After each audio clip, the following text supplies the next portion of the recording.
Hello everyone, welcome to my YouTube channel. तो आज हम क्लास 9 का चैप्टर 1 के रिमेनिंग टॉपिक्स को डिस्कस करेंगे, जो कि हैं AI terminologies and benefits and limitations of AI. तो लेट्स गेट स्टार्टेड।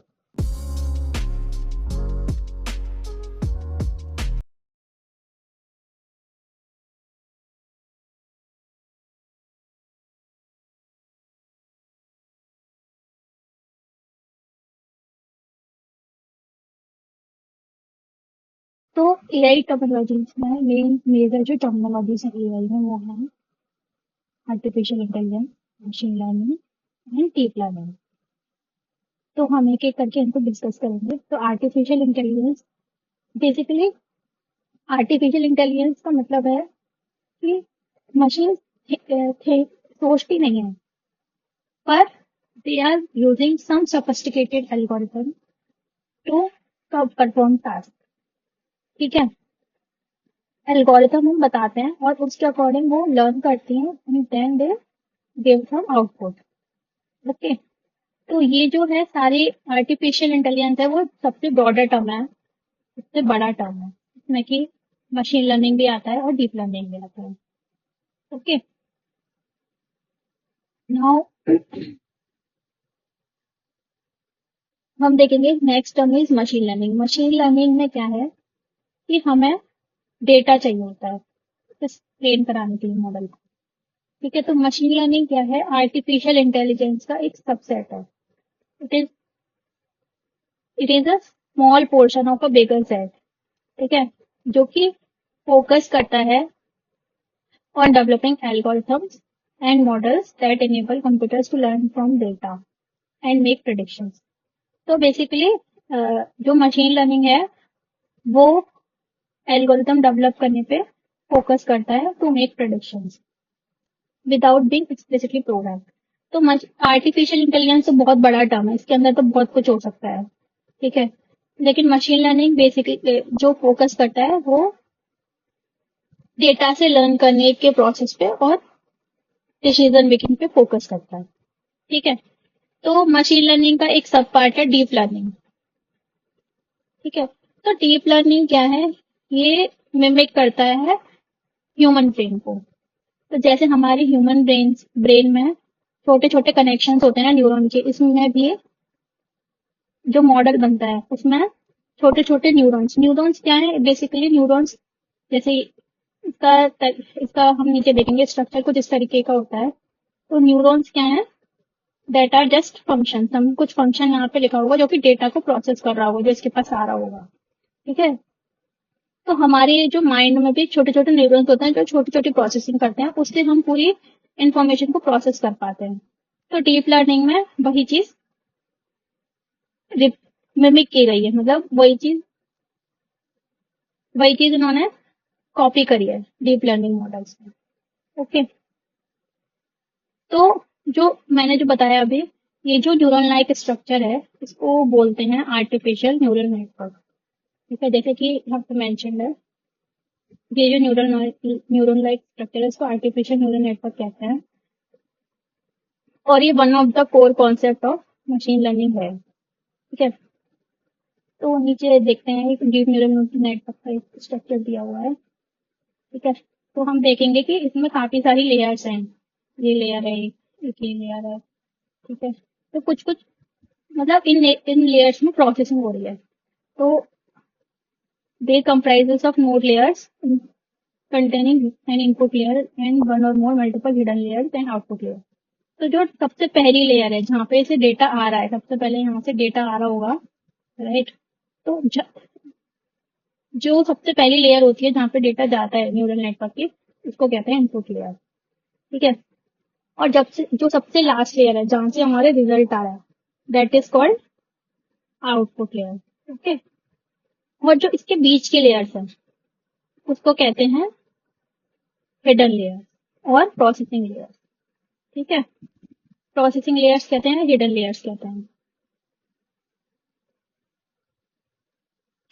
तो इसमें क्या है?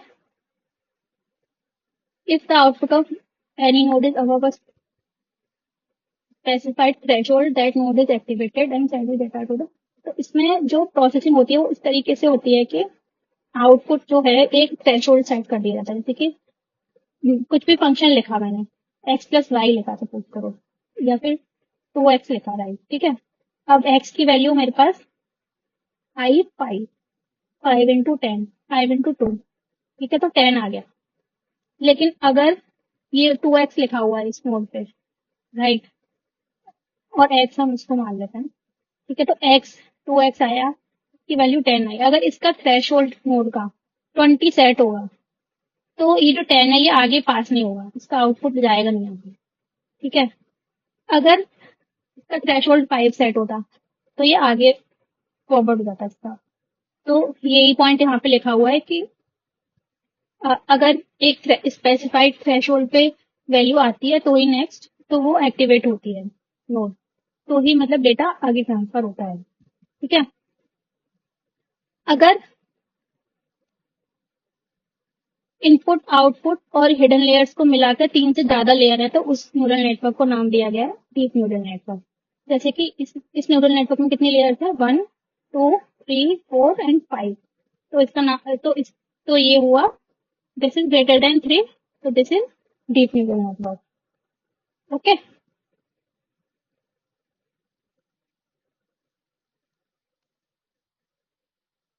तो हमने प्रीवियस देखा कि जो डीप लर्निंग है वो मशीन लर्निंग का ही एक पार्ट है, लेकिन डीप लर्निंग को ऐसे स्पेशलाइज्ड क्यों बोल रहे हैं हम कि इतना स्पेशलाइज्ड क्या है डीप लर्निंग में, राइट। तो तो मशीन लर्निंग क्या है, वो स्मॉल डेटा सेट्स पे ऑपरेट कर जाता है। जैसे मशीन लर्निंग के जो और एरियाज में उसमें स्मॉल डेटा सेट भी काम करता है, लेकिन जो डीप लर्निंग है that works on large sets only, ठीक है। जो मशीन लर्निंग है उसकी एल्गोरिथम्स लो एंड मशीन्स पे भी, मतलब जिसकी रैम कम है या फिर थोड़ी मेमोरी कम है, थोड़ा सीपीयू कम है, उन पे चल जाएगा। लेकिन जो डीप लर्निंग के एल्गोरिथम्स हैं वो हाई एंड डिवाइसेस पे ही चलती है, ठीक है। तो मशीन लर्निंग बेसिकली कैसे काम करती है, वो सब टास्क में डिवाइड करती है और फिर इंडिविजुअली उसको सॉल्व करती है और कंबाइन करती है रिजल्ट्स को। लेकिन जो डीप लर्निंग है उसमें सारी प्रोसेसिंग एक ही टाइम पे हो रही होती है, कोई सब टास्क नहीं होता।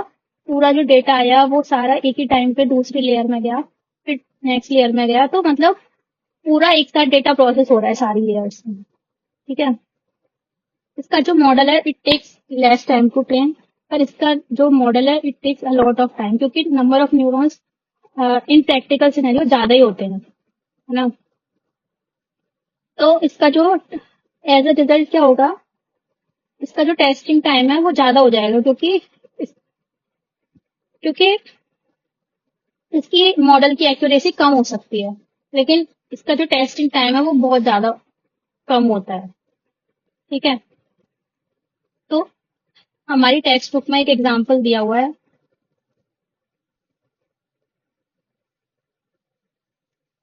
हमारे पास कुछ नंबर ऑफ डिवाइसेस की पिक्चर्स है, ठीक है, इलेक्ट्रॉनिक डिवाइसेस की।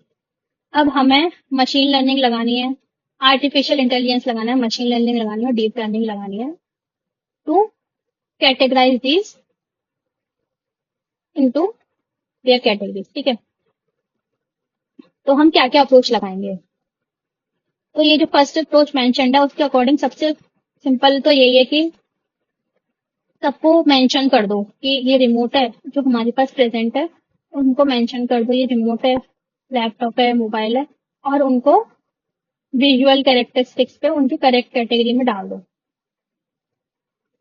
ठीक है। तो हमने देखा कि अगर कोई भी न्यू डिवाइस आता है, जैसे कि ये जो मोबाइल है ये नया, ये इस डेटा सेट में नहीं है, लेकिन हमने सिंस हमें पता है कि मोबाइल पहले से कैसा दिखता है तो हम उसे मोस्ट प्रोबेबली इसी कैटेगरी में डालेंगे। तो लेबलिंग, यहाँ पे क्या करा हमने, लेबल कर दिया कि ये रिमोट है, लैपटॉप है, और अपना मॉडल को ट्रेन कराया और उससे प्रेडिक्ट, अगर कुछ न्यू आता है तो जैसे हमारा ये वाला मोबाइल है, ये न्यू है, इस डेटा सेट में नहीं है, तो उसने करेक्ट प्रेडिक्ट कर दिया। ओके, देन नेक्स्ट अप्रोच क्या है कि हम इनको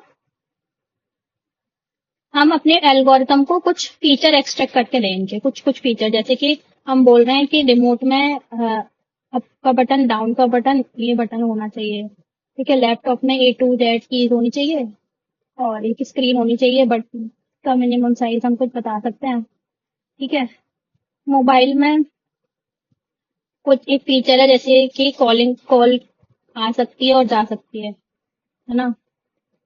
तो इस तरीके से मोबाइल जो लैपटॉप की स्क्रीन, लैपटॉप में एक फीचर हम बता सकते हैं कि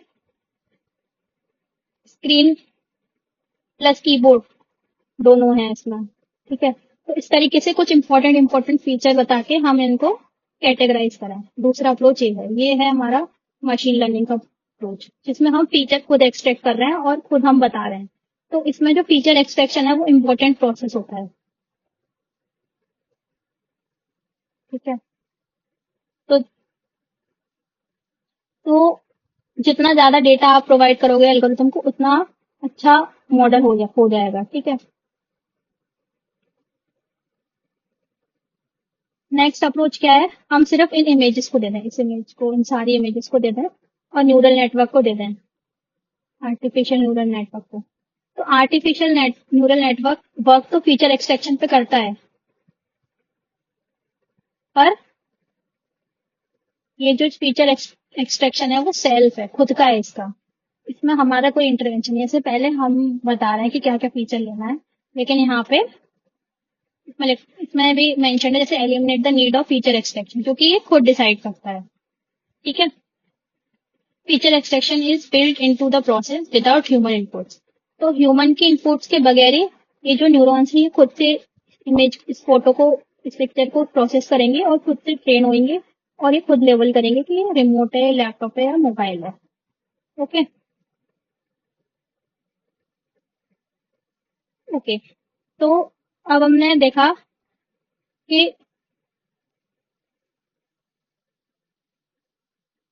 अब हम देखेंगे कि मशीन लर्निंग के टाइप क्या है। ठीक है, तो 3 टाइप की मशीन लर्निंग होती है, सुपरवाइज्ड, अनसुपरवाइज्ड और रिइंफोर्समेंट। ठीक है, तो सुपरवाइज में क्या है, हम डेटा को लेबल करते हैं, मतलब हम बताते हैं, जैसे कि हम नीचे आते हैं देखेंगे। सुपरवाइज लर्निंग में क्या है कि हमारे पास कुछ पिक्चर्स हैं एनिमल की इस डेटा सेट में। या तो हमने क्या करा, सुपरवाइज लर्निंग में हमने मॉडल को बता दिया कि काऊ की ये काऊ है, ये कैट्स हैं and these are dogs. Okay, तो अब हम नई इमेज लाके देते हैं। तो इमेज जो मॉडल ने प्रीवियस लर्निंग करी है इमेजेस को देख के, उसके बेसिस पे ये बताता है कि ये डॉग है। Okay,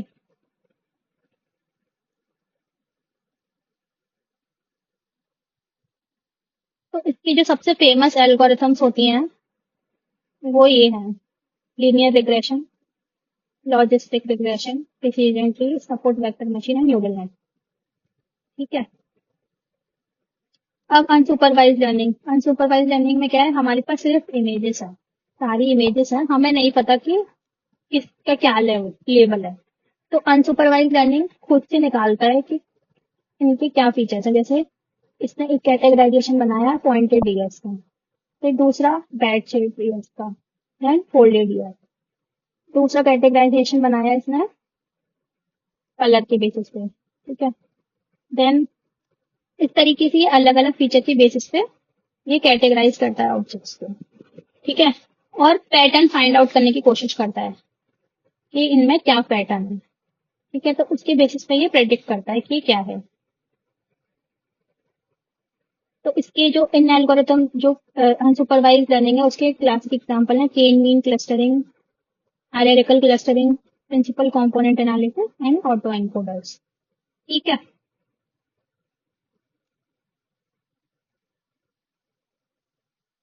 then reinforcement learning. तो रीइंफोर्समेंट लर्निंग क्या है, ये बेसिकली जो मॉडल है वो हमारा ट्रायल कर करके सीखता है, ट्रायल कर करके। जैसे कि एक रोबोट है, इसको मैंने बोला ये किचन में एक बोतल रखी हुई है किसी टाइल पे, उसको लेके आना है। ठीक है, तो रोबोट जो है हमारा वो यहाँ पे एजेंट रहेगा किचन का फ्लोर जो है वो एनवायरनमेंट रहेगा, और रोबोट की पोजीशन वो हमारा स्टेट रहेगी। ठीक है, ये रिइंफोर्समेंट लर्निंग में टर्मिनोलॉजीज है। रोबोट का मूवमेंट एक्शन रहेगा, और रोबोट अगर बोतल को फाइंड आउट करने वाला कर लेता है तो रिवॉर्ड। ओके, और अगर नहीं फाइंड आउट करता तो एरर और ट्रायल में जाएगा। ठीक है, तो बेसिकली मोटिवेशन क्या है कि each time robot find out a बोतल, उसको एज अ रिवार्ड काउंट होगा रिवॉर्ड। ठीक है, दूसरे एग्जाम्पल तो समझ सकते हैं, जैसे कि आप एक रोबोट को ट्रेन कर रहे हो चलने के लिए।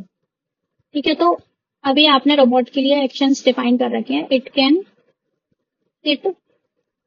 It can talk, it can walk, and it can jump. तो जब भी रोबोट जंप वॉक करता है, क्योंकि आपने इंस्ट्रक्शन दिया वॉक, तो जब भी रोबोट वॉक करता है, रोबोट सिट भी कर सकता है, टॉक भी कर सकता है, वॉक भी कर सकता है, जंप भी कर सकता है। अगर आपने कहा कि सिट, आपने कहा वॉक, तो ये इन चारों में से कोई भी एक्शन कर सकता है। तो अगर आपने वॉक बोला तो आप, और रोबोट वॉक ही करता है, ठीक है, तो आप उसको +1 रिवॉर्ड दोगे।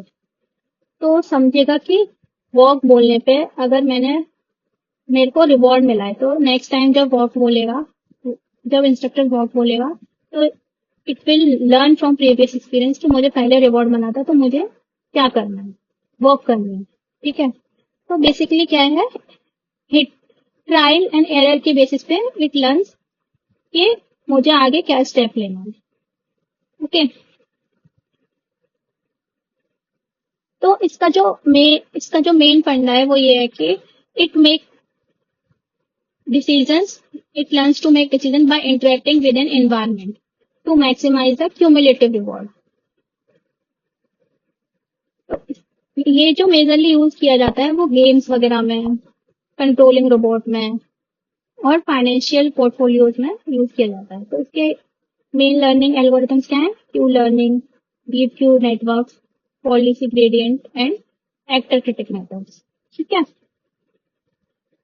तो अब हम डिस्कस करेंगे benefits and limitations of AI. तो एआई हमारे डे टू डे वर्क में बहुत हेल्प कर रहा है आजकल। तो फर्स्ट इसने क्या बेनिफिट दिया हमें, इंक्रीज एफिशिएंसी एंड प्रोडक्टिविटी। ठीक है, तो जो हमारे रेगुलर डेली बेसिस के रिपीटेड टास्क हैं वो एआई आराम से कर ले रहा है। AI automate task, analyse data faster, and optimise processes, leading to increase efficiency and productivity. तो जो काम 1 घंटे में हो रहा था, एआई की मदद से 10 मिनट में हो रहा है। इस तरीके के एफिशिएंसी आ गई है वर्क प्लेसेस में। ठीक है, किसी कोड को लिखने में 10 दिन लग रहे थे, वो अब 1 दिन में हो जा रहा है। ठीक है, तो इस तरीके के चेंजेस हो गए हैं।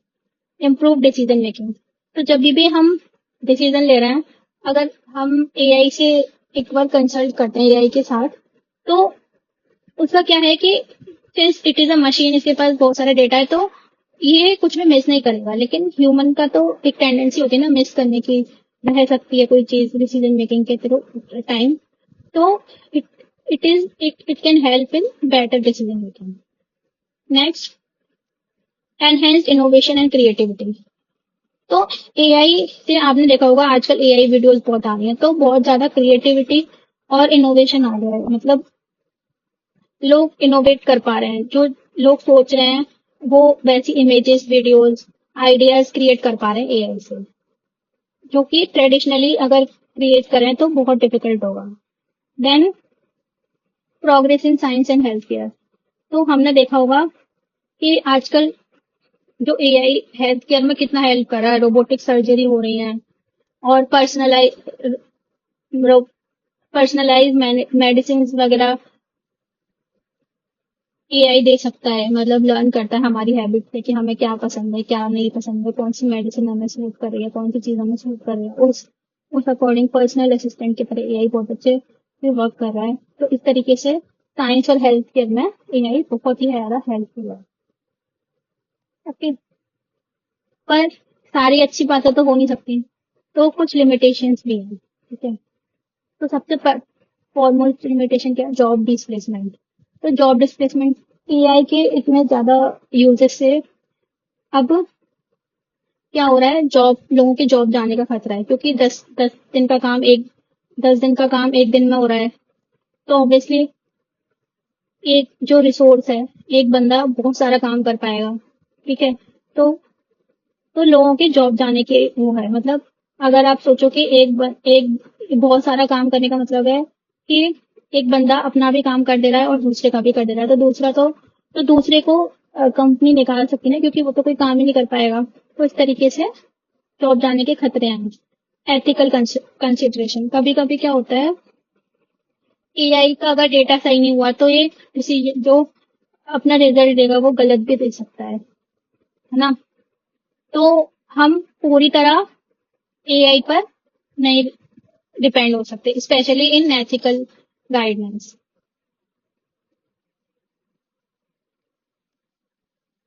Then lack of explainability. तो लैक ऑफ एक्सप्लेनेबिलिटी मतलब एआई की एल्गोरिथम इतनी ज्यादा कॉम्प्लेक्स होती है कभी कभी कि इन्होंने जो डिसीजन दिया है वो किस बेसिस पे दिया है फाइंड आउट करना मुश्किल हो जाता है। तो कभी कभी डिफिकल्टी होती है कि एआई ने डिसीजन जो लिया है या रिजल्ट दिया है वो किस बेसिस पे लिया है। नेक्स्ट थिंग है डेटा प्राइवेसी एंड सिक्योरिटी, क्योंकि मॉडल को करेक्ट करना है और हमें रिजल्ट अच्छा चाहिए, तो उसके लिए क्या होगा, हमारा डेटा हमें ट्रेन कराना पड़ेगा। तो इससे क्या होता है कि डेटा दो सॉफ्टवेयर के पास चला गया है, तो इससे हमारा डेटा लीक होने के चांसेस रहते हैं और डेटा की प्राइवेसी पर इश्यूज हो सकते हैं।